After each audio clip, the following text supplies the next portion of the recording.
Hi, I'm Colt Straub, executive producer of Mountain Monsters, and I'm joined here with the entire Ames team to get the story behind the hunt on the Pocahontas Fire Dragon.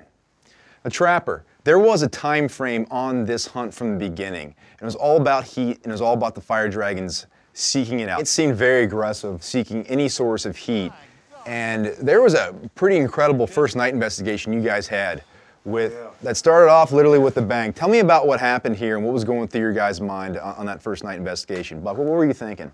We see a light up ahead and we hear a gunshot. You know, I thought, oh boy, here we go. Yeah.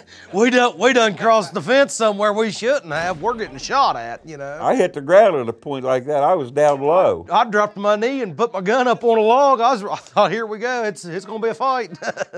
Come to find out, you know, that guy wasn't a bit worried about us. He was trying to chase off the fire dragon. I mean, he had an encounter with the fire dragon literally while we was right there. I mean, that's about as close as you can get to an encounter as it happens. I mean, we were probably within 100 yards of his cabin at that point in time. Yeah, absolutely.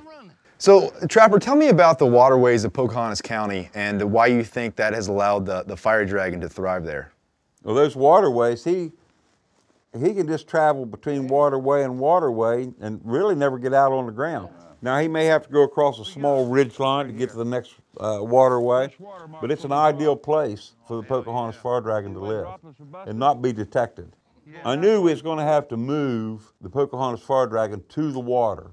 We had to get him in the water because now we've narrowed all of his paths of escape. You being up front, in the front of that boat, knowing that creature could be in there, how did that feel, especially knowing you guys had just moments before seen that couple tear out? Tell me about just the fear that woman had in her eyes when she screamed at you.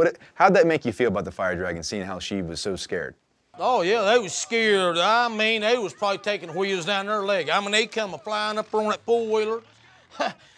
Get out of Dodge, get out! Screaming, ranting, raving. I mean, hair standing straight up on their head. I mean, that thing put the fear of God in them. We got down there, man, I mean, it tore up Jack. And then we get back to the trap, and it didn't disappoint in excitement, at least. Tell me about what happened there and what this creature was able to do. Well, we just got him too warmed up. We got him too warm. He destroyed that trap. I think it looked like a mortar round hit in that thing. We had so much fire in there, so much heat. He energized himself entirely too much and destroyed our trap, you know?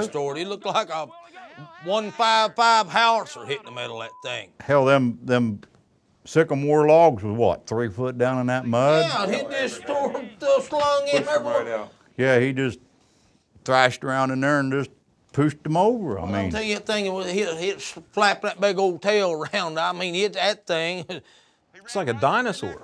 Smack, and it's over with. Where do you guys believe the fire dragon is now? Is it in hibernation? Has it moved on? What's the thought? I would say it's probably hibernating. Yeah. Just like a beaver or sometimes a big catfish, it can get right up in that riverbank, find a tree root to get up underneath of.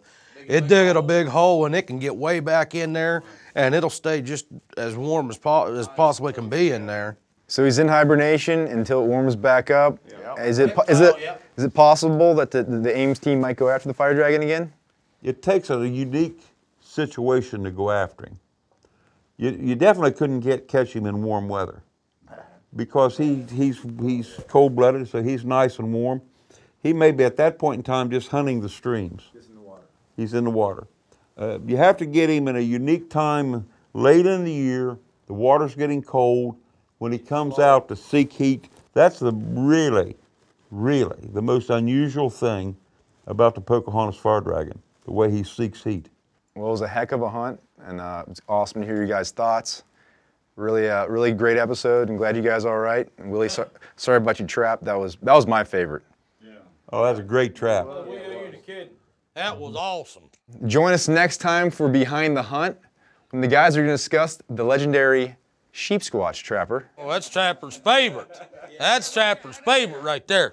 And don't forget to watch Mountain Monsters Friday, 10/9 Central, only on Destination America.